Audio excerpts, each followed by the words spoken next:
Bismillahirrahmanirrahim. Assalamualaikum warahmatullahi wabarakatuh.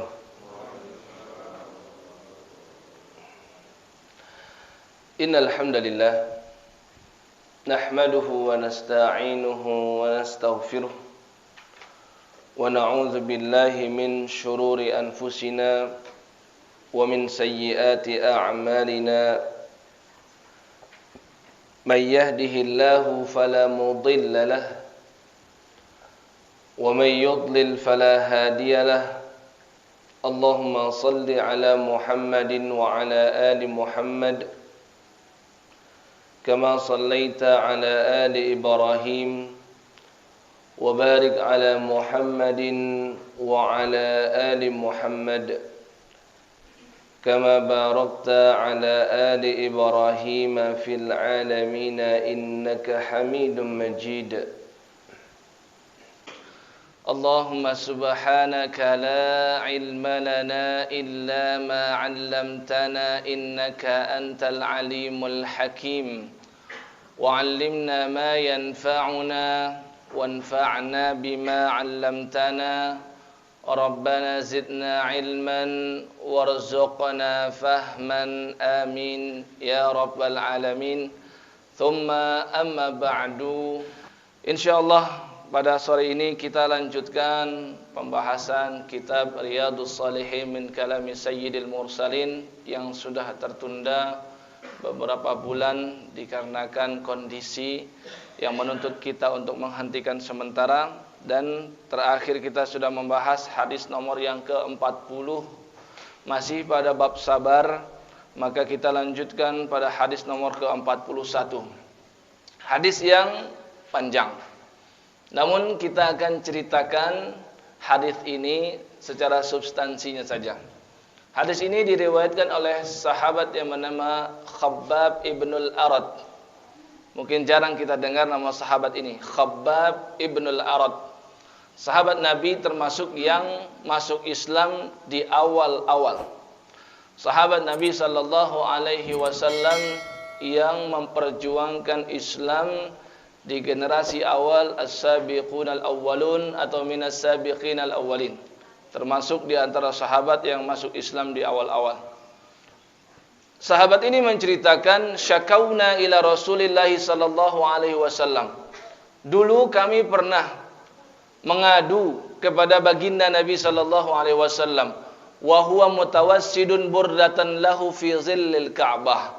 Ketika kami datang ramai-ramai, Nabi sallallahu alaihi wasallam saat itu sedang berada di naungan Ka'bah dan menyandarkan kepala beliau di atas burdatanlah, mantel beliau. Jadi beliau jadikan mantel beliau digulung-gulung, jadikan bantal berada di sisi Ka'bah dan bayangan Ka'bah itu melindungi beliau dari kepanasan.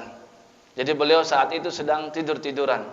Tapi sahabat ketika itu mengadu, mengatakan, faqulna, kami berkata, ala tastansiru lana, ala tad'u lana. Mereka merasa ini bukan saatnya Nabi untuk bersantai-santai dan berleha-leha. Beberapa sahabat sudah banyak yang disiksa. Jadi gini kisah di awal-awal keislaman, masih periode Makkah di awal-awal. Beberapa sahabat ada yang dirampas harta mereka. Beberapa sahabat ada yang anggota keluarganya disiksa, dan bahkan ada beberapa sahabat yang meregang nyawa dikarenakan dakwah Islam, ikut berdakwah bersama Nabi sallallahu alaihi wasallam. Maka mereka berkata kepada Nabi sallallahu alaihi wasallam, ala tastansiru lana. Kenapa engkau tidak meminta pertolongan kepada Allah untuk kami? Kenapa engkau tidak segera meminta kepada Allah agar kami dimenangkan atau agar Islam berjaya dan kami selesai dari perjuangan ini? Ala tad'u lana, kenapa engkau tidak mendoakan kebaikan untuk kami dan mendoakan keburukan bagi kafir Quraisy? Kata para sahabat ketika itu kepada baginda Nabi sallallahu alaihi wasallam. Tapi saat itu Nabi sabar dan tenang. Nabi tidak marah. Nabi justru memberikan pelajaran kepada mereka tentang arti sabar dalam berjuang. Beliau bersabda saat itu, qad kana man qablakum Wahai sahabatku, sungguh generasi-generasi terdahulu sebelum kalian yang mana mereka juga beragama Islam, mereka juga ditindas. Tapi kata Nabi sallallahu alaihi wasallam, penindasan yang mereka rasakan ya, lebih hebat daripada penindasan yang kalian rasakan saat ini. Nabi berikan contoh, fayukhadzur rajul, ada seorang laki-laki yang ditangkap, fayuhfaru lahu fil ard, kemudian dia dibenamkan di tanah, fayuj'alu fiha, dibiarkan berada di sana, tidak bisa kemana-mana. Kemudian apa yang terjadi? Fayuja'u bil minsyar, kemudian didatangkan untuknya gergaji. Fayuj'alu ala ra'sihi, diletakkan gergaji itu di atas kepalanya. Kemudian apa? Fayuj'alu nisfaini, ya, digergaji dia sampai akhirnya terbelah badannya menjadi dua dalam kondisi hidup, belum mati, ya. Kemudian beliau sampaikan lagi, wa yumassyatu bi amsyatil hadid, ada juga generasi sebelum kalian yang siksaannya juga begitu hebat. Kalau tadi dibelah masih hidup dan itu bukan dengan pedang tapi dengan gergaji perlahan-lahan, ya. Maka ada juga orang-orang yang wa yumassyatu bi amsyatil hadid, yang kepalanya disisir dengan sisir dari besi yang tajam, maduna lahmihi wa azmih, sampai ketika ditarik tercabutlah rambut dan kulit kepalanya sampai nampak daging dan juga batok kelapanya. Batok kelapa, batok kepala, ya. Ya, sampai nampak itu. Ya, tapi kata Nabi sallallahu alaihi wasallam, mereka semua itu apa? Fama yasudduhu zalika an dinillah. Meskipun mereka disiksa sedemikian rupa, mereka tidak pantang untuk berjuang. Mereka tidak kafir atau murtad, dan mereka tidak berpaling dari agama mereka. Mereka tetap teguh mempertahankan akidah yang mereka punya, dan mereka tetap teguh untuk berdakwah atas nama Islam. Maka Nabi SAW sampaikan berita gembira kepada mereka, kepada para sahabatnya. Wallahi, demi Allah, wahai para sahabatku, la yatimmanna hadzal amr, sungguh agama Islam ini kelak akan berjaya, kelak akan menjadi agama yang sempurna, hatta yasirar raqib min San'a ila Hadramaut. Saking berjayanya Islam, sampai-sampai ketika Islam sudah menyebar sampai di negeri Syam dan juga ke arah selatan dari kota Makkah, yaitu ke negeri Yaman, maka orang-orang akan bisa melakukan perjalanan dari Syam menuju Yaman dalam kondisi yang aman. Ya, saking Islam sudah menyebar, maka rasa aman juga menyebar kepada sesama. Maka orang-orang pun bisa menempuh perjalanan dari selatan ke utara, dari Yaman ke Syam, itu dalam kondisi apa? Dalam kondisi la yakhafu illallah, tidak takut kepada siapapun kecuali hanya kepada Allah. Wadhi'ba ala ghanamih, atau rasa khawatir terhadap serigala yang ingin menerkam kambingnya. Ini diberikan analogi dari Nabi sallallahu alaihi wasallam. Walakinnakum tasta'jilun, akan tetapi pada hakikatnya kalian itu cuma tergesa-gesa dan terburu-buru ingin menang. Kalian itu ingin cepat-cepat agar Islam berjaya. Ya, ini hadis yang diriwayatkan oleh Sayyidina Khabbab ibnul Arad dan dituliskan oleh Al-Imam Al-Bukhari dan Imam Muslim atau muttafaqun alaihi. Ya, hadis ini menunjukkan betapa para sahabat itu adalah orang-orang yang bersabar dalam berjuang. Hadis ini menunjukkan maka pemimpin dari para sahabat, yaitu Nabi sallallahu alaihi wasallam, sebagai murabbi terbaik, sebagai guru yang terbaik, dan sebagai dai yang terbaik, beliau kesabarannya di atas seluruhnya. Ya, maka Nabi sallallahu alaihi wasallam itu termasuk di antara ulul azmi minar rusul. Ya, siapa saja ulul azmi minar rusul? Yaitu adalah baginda Nabi Nuh, baginda Nabi Ibrahim, baginda Nabi Musa, baginda Nabi Isa, dan baginda Nabi Muhammad sallallahu alaihim ajmain. Ya. Tapi kalau kita urutkan dari yang paling sabar dan yang paling utama dan paling bertakwa, berubah bukan dari Nabi Nuh dulu, tapi Nabi Muhammad sallallahu alaihi wasallam yang pertama. Kemudian yang berikutnya siapa? Nabi Isa alaihi salatu wassalam. Ada sebagian ulama mengatakan dengan pasti nomor 2 itu Nabi Ibrahim, Muhammad, Ibrahim, kemudian Nabi Musa, Nabi Isa, baru setelahnya Nabi Nuh. Ya. Namun di antara perbedaan urutan itu semua sepakat yang nomor 1 paling sabar, yang paling bertakwa, paling dekat kepada Allah, paling mulia di antara seluruhnya adalah baginda Nabi Muhammad sallallahu alaihi wasallam. Hadis ini memberikan pelajaran, yaitu dulu para sahabat masih belum diizinkan untuk melawan atas penindasan yang mereka rasakan.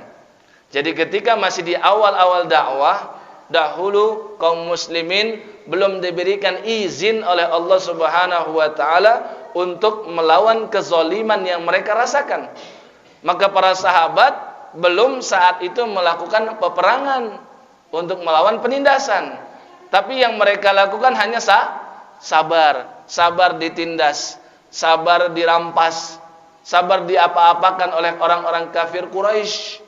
Kenapa? Allah Subhanahu wa ta'ala dengan hikmah dan ilmu pengetahuannya yang betul-betul mengetahui sampai dengan yaumil qiyamah, Maha tahu seandainya saat itu dibiarkan mereka untuk melawan dan saat itu mereka masih minoritas, maka mereka akan mudah dikalahkan. Dan kalau mereka sudah kalah, sudah hilang dari atas permukaan bumi, siapa lagi yang mampu untuk menyebarkan agama Islam? Maka Allah dengan hikmahnya dan ilmu pengetahuannya, Allah masih belum mengizinkan Nabi SAW dan para sahabat ketika itu untuk melawan kezaliman. Yang bisa mereka lakukan hanya sabar, ditindas. Ada beberapa sahabat yang tertindas. Dia berdakwah, contohnya Abdullah bin Mas'ud radhiyallahu taala anhu. Sayyidina Abdullah bin Mas'ud ini luar biasa. Perawakannya kecil, kurus, tapi nyalinya besar, Pak. Ketika Nabi sallallahu alaihi wasallam mengajarkan Al-Qur'an kepada beliau dan beliau begitu tertarik dan beliau yakin orang-orang kafir Quraisy akan senang dengan bacaan Al-Qur'an pada hakikatnya, ya. Maka Abdullah bin Mas'ud membacakan surah Ar-Rahman di depan Ka'bah dengan penuh keberanian. Membacakan Ar-Rahman, 'allamal Qur'ana khalaqal insana 'allamahul bayan. Ketika itu orang-orang kafir Quraisy betul-betul menikmati bacaan dari Abdullah bin Mas'ud. Dan Nabi pernah sampaikan, barang siapa yang ingin mempelajari Al-Quran, maka pelajarilah cara baca Al-Quran seperti Abdullah bin Mas'ud, Ibnu Ummi Abd sebutannya. Ya, maka Abdullah bin Mas'ud ketika sudah membacakan, orang kafir Quraisy yang berada di sekeliling Ka'bah itu menghayatinya, maka akhirnya tiba-tiba mereka sadar ini adalah ajaran dari Muhammad. Ini yang suka dibawa oleh Muhammad. Inilah yang menyebabkan Muhammad disebut sebagai penyair, sebagai penyihir, sebagai orang gila, sebagai tukang dukun, tukang tenung dan lain sebagainya. Maka Abdullah bin Mas'ud dipukuli saat itu sampai pingsan. Ya, dipukuli sampai pingsan, dibawa oleh para sahabat lain. Besoknya begitu lagi, dipukul lagi, pingsan lagi. 3 hari berturut-turut Abdullah bin Mas'ud merasakan pemukulan sampai dengan pingsan. Ya. Maka Nabi sallallahu alaihi wasallam beritahukan kepadanya sudah cukup. Ya, paling tidak mereka sudah mengenal Al-Qur'an. Syiar mereka sudah tahu. Ya. Di situ sahabat dulu ingin membaca Al-Qur'an saja, ya, berkorban nyawa, Pak. Zaman kita saat ini di negeri kita, mayoritas kaum muslimin membaca Al-Qur'an mudah. Tapi banyak sekali kaum muslimin yang minder untuk membaca Al-Quran di tempat umum. Padahal itu sebagai syiar. Seringkali berdalih dengan mengatakan saya tidak mau riya. Kadang begitu. Ya. Padahal ada kalanya di mana Al-Quran itu butuh untuk ditampakkan dan disyiarkan kepada yang lain. Dan seharusnya saat ini kita lebih mudah untuk mensyiarkan Quran. Karena saat ini negeri kita tidak ditindas. Mereka dulu mensyiarkan Al-Quran walaupun mereka ditindas. Maka Allah Subhanahu wa ta'ala pun akhirnya memberikan izin kepada mereka. Setelah mereka sudah semakin banyak, setelah mereka hijrah ke Madinah, Allah Subhanahu wa taala turunkan Quran surah Al-Hajj surat ke-22 ayat 39. Allah berfirman, "Udzina lil ladzina yuqataluna bi annahum zulimu wa innallaha ala nasrihim laqadir."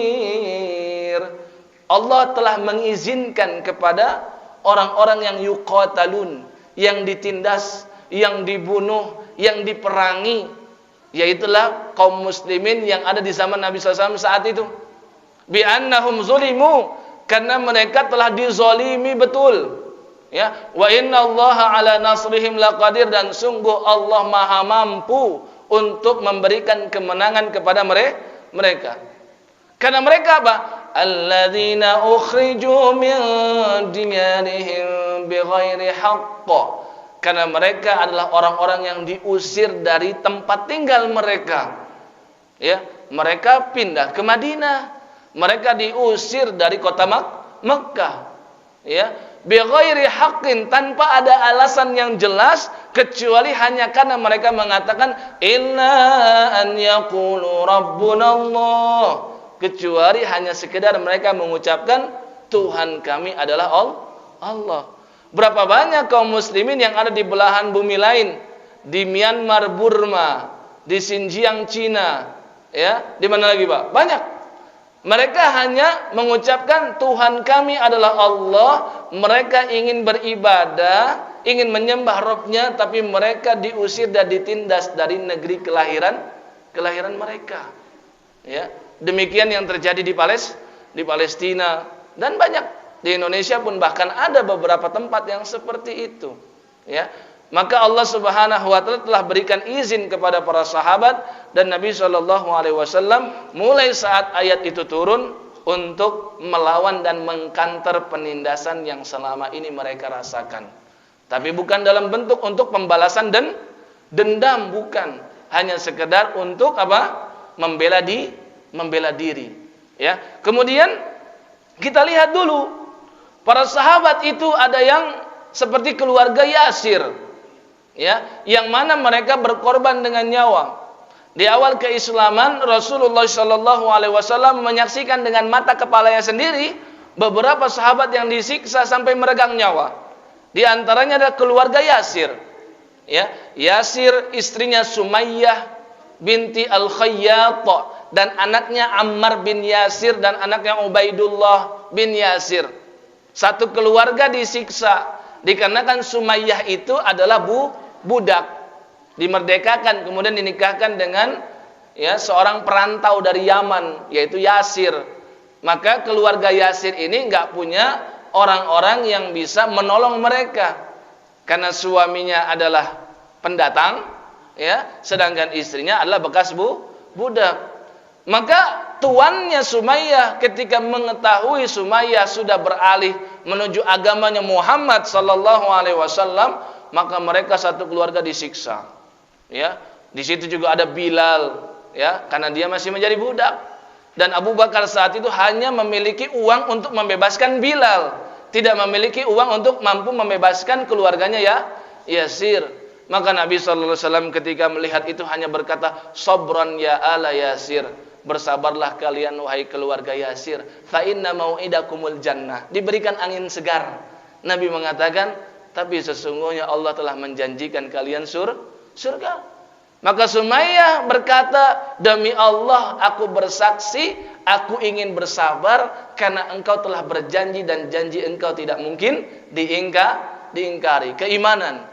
Maka akhirnya Sumayyah pun meregang nyawa dengan cara apa, Pak? Ya, ditombak. Bagian kemaluannya ditombak sampai menembus dadanya, mati dia. Ya, Yasir juga demikian mati. Ya, tersisa siapa? Tersisa Ammar, sebatang kara.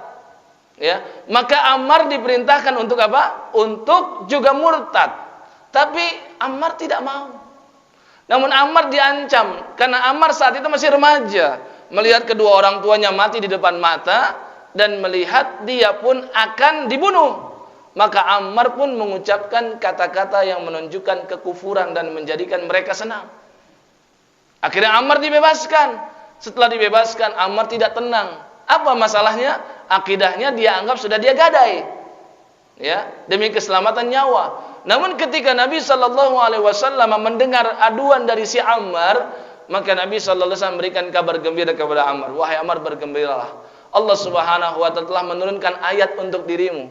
Di surah An-Nahl surat ke-16 ayat ke-106 kata Allah Subhanahu Wa Taala, "Man kafara billahi min ba'di imanih." Barang siapa yang kufur kepada Allah setelah dia beriman. Illa man ukriha wa qalbuhu mutmainnun bil iman. Mereka akan mendapatkan siksa Allah kecuali orang yang mengucapkan kekufuran tapi hatinya tenang dengan keimanan. Nabi ingin memberitahukan kepada Ammar, kamu memang mengucapkan kata-kata kufur kepada mereka, tapi sesungguhnya hatimu tidak pernah berpaling dari agama Allah Subhanahu Wa Taala. Maka Nabi Shallallahu Alaihi Wasallam telah menjamin kebahagiaan bagi satu keluarga ini, Yasir, Sumayyah istrinya, dan Ubaidullah dan juga Ammar anaknya. Ya, ini contoh pengorbanan. Memang dakwah itu, perjuangan itu butuh pengorbanan. Ya, pengorbanan itu bisa sampai tahapan mengorbankan nyawa.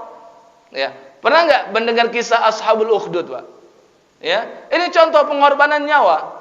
Tapi satu nyawa berkorban bisa menjadikan satu penduduk desa atau kota semuanya masuk Islam. Ya, ketika Allah Subhanahu Wa Taala berfirman di surah Al-Buruj, tahu kan?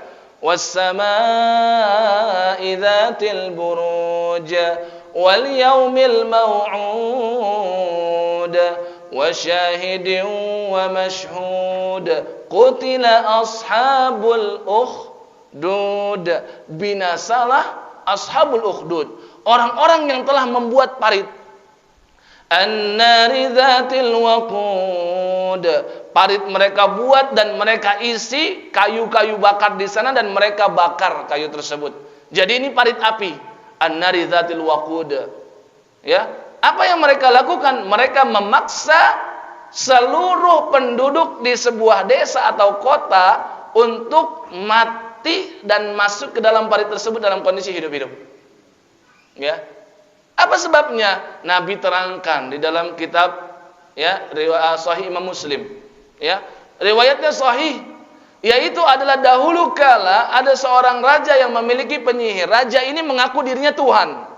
Ya, dan raja ini adalah raja yang hidup sebelum Nabi Muhammad sallallahu alaihi wasallam. Kisah orang-orang zaman terdahulu.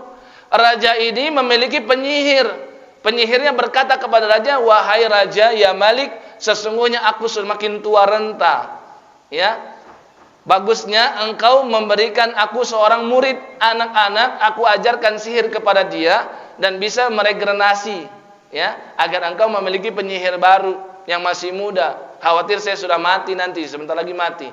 Maka didatangkan seorang anak. Anak ini belajar sihir dari penyihir tersebut, penyihir senior. Tapi setiap kali anak ini berangkat dari rumahnya menuju ke rumah si penyihir tadi, dia melihat ada seorang rohib. Rohib itu adalah ahli ibadah, orang Nasrani yang masih lurus akidahnya, yang belum terkontaminasi dengan Trinitas, masih menyembah Allah Subhanahu wa Ta'ala dan meyakini Nabi Isa hanya sebagai Rasulullah Sallallahu Alaihi Wasallam, utusan Allah saja, bukan Tuhan.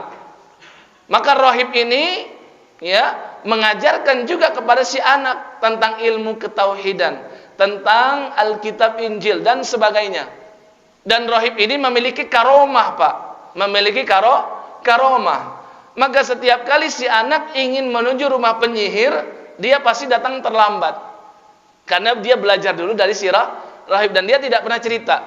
Ya, setiap kali terlambat si penyihir marah, si penyihir menyiksa anak tersebut. Maka besoknya ketika si anak berangkat lagi ke rohib, si rohib berkata, "Kamu kalau disiksa terus, kasih tahu kepada gurumu si penyihir itu." Apa kasih taunya? Beritahukan kamu terlambat karena ada urusan keluarga. Ya, maka diceritakan seperti itu. Terus seperti itu berlangsung. Sampai akhirnya si anak ini memiliki dua ilmu, ilmu putih dan ilmu hitam, ya kan? Nah, tapi suatu ketika dia melihat, ya, ada hewan buas yang sangat besar, yang mana hewan buas yang sangat besar itu menghalangi jalan penduduk, jalan utama. Penduduk gak ada yang berani lewat karena ini hewan buas. Maka si anak ini berkata di dalam hatinya, ya Rob, Allahumma, ya Allah, kalau seandainya yang lebih engkau cintai adalah si rahib daripada si penyihir, ya, maka aku akan lemparkan batu kecil ini kepada hewan tersebut, dan hewan itu seharusnya akan lari atau mati. Maka dia lemparkan dengan mengucapkan, ya, bismillah, ya, mengucapkan nama Allah seperti yang diajarkan oleh rahibnya. Maka betul yang terjadi apa? Hewan tersebut lari terbirit-birit, dan para penduduk pun bisa mengambil jalan tersebut dan berterima kasih kepada anak tersebut. Dan mulai saat itu si anak dikenal oleh satu penduduk desa. Ya, si anak bisa menyembuhkan apa, Pak? Ya, orang yang buta dari kecil, orang yang penyakit kusta, memiliki karomah. Ya, maka setelah gurunya tahu si rahib, gurunya mengatakan kepada anak tersebut, demi Allah, kamu sekarang sudah jauh lebih hebat daripada saya. Ya, tapi ingat wahai anakku, suatu saat kamu akan diuji oleh Allah. Ya, dan kamu mungkin nanti akan berhadapan langsung dengan si raja yang zalim yang mengaku Tuhan. Maka kalau kamu nanti ditangkap, mohon jangan bawa-bawa saya. Kata si rahib begitu. Ya, maka akhirnya apa? Ketika si anak ini semakin dikenal bisa menyembuhkan berbagai penyakit, si raja tadi memiliki, ya, orang kepercayaan yang sering diajak diskusi dan masih termasuk keluarga si raja. Dan dia adalah orang yang buta dari kecil. Mendengar berita ada anak yang bisa menyembuhkan orang yang sudah buta dari kecil, maka keluarga raja ini pun memanggil anak tersebut dan memberikan harta yang banyak kepada dia.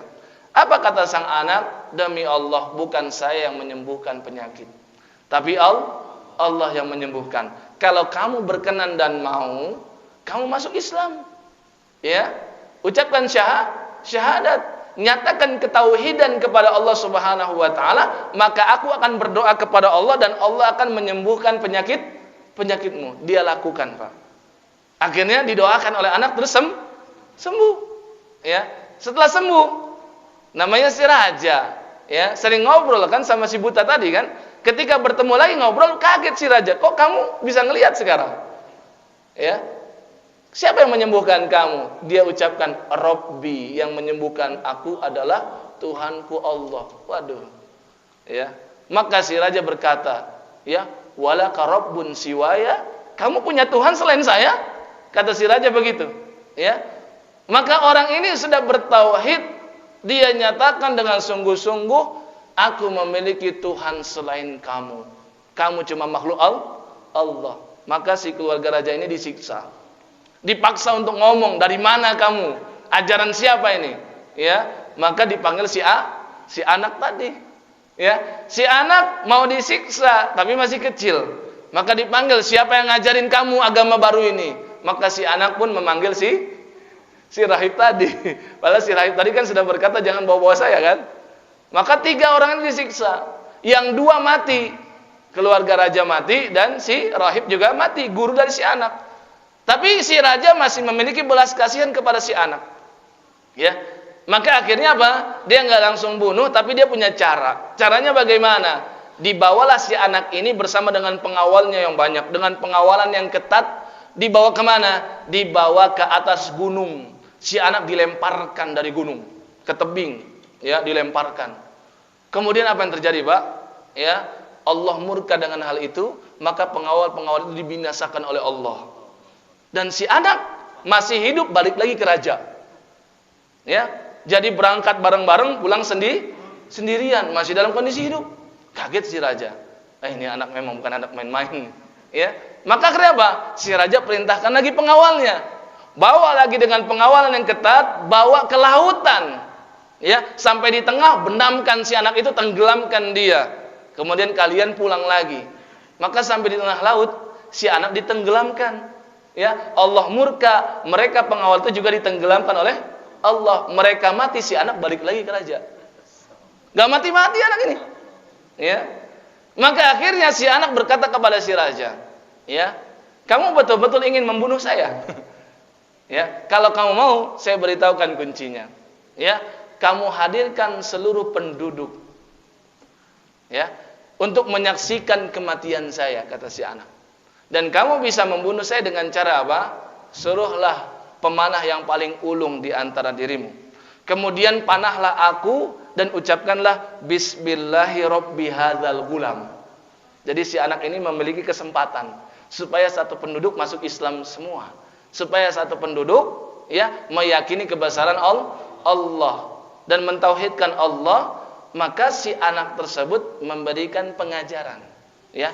Kamu gak akan bisa bunuh saya kecuali kamu memanah saya, kemudian mengucapkan bismillah dengan menyebut nama Allah, Rabbi hadzal gulam, Tuhannya si anak ini. Ya, maka anak tersebut dipasung, ya, kemudian ditembakkan dengan anak panah. Disebutkan bismillah Rabbi hadzal gulam, disaksikan seluruh penduduk, anak itu pun mati. Dan penduduk itu sudah dengar cerita, anak ini gak mati-mati dia apa-apakan pun. Ya, setelah tahu akhirnya anak ini bisa mati dengan ucapan bismillah Rabbi hadzal gulam, maka seluruh penduduk pun masuk Islam, mengakui kebenaran agama anak ini, ya, berkorban satu nyawa, ya, demi apa? Demi keislaman seluruh penduduk tadi. Maka setelah tahu semuanya masuk Islam, ya, dan semuanya berpaling dari raja tersebut, gak ada yang lagi mau menyembah dia, maka si raja marah dan perintahkan untuk membuat parit tadi, diisi api di sana, semua penduduk dipaksa untuk masuk ke dalam parit api tersebut. Sampai akhirnya ada seorang ibu yang masih, ya, menggendong bayinya. Bayinya belum bisa ngomong, baru lahir, masih disusui. Si ibu ragu untuk masuk ke dalam parit, tapi si anak berbicara. Ya, wahai ibu, masuklah. Ya, engkau akan merasakan dingin setelah masuk. Si anak meyakini itu. Dan Nabi sudah sampaikan, ya, ada 3 anak yang bisa berbicara, ya, dan itu sebelumnya dia tidak diizinkan untuk berbicara, ya, yaitulah Nabi Isa. Yang kedua si anak ini tadi yang diceritakan mengenai Ashabul Ukhdud, dan yang ketiga adalah si anak yang bersaksi tentang orang soleh yang bernama Aj-Juraij. Ya, kisah Aj-Juraij nanti mungkin dalam kesempatan yang lain kita akan ceritakan. Inilah contoh bagaimana orang-orang terdahulu berkorban demi akidah Islam, dan hal itu adalah sesuatu yang sangat wajar. Dan ingatlah bahwasannya Allah telah membeli dari kita apa? Nyawa kita. Membeli dari kita apa? Harta kita. Demi apa? Demi perjuangan agama Islam, dan Allah akan bayar dengan surga. Wallahu a'lamu bishawab.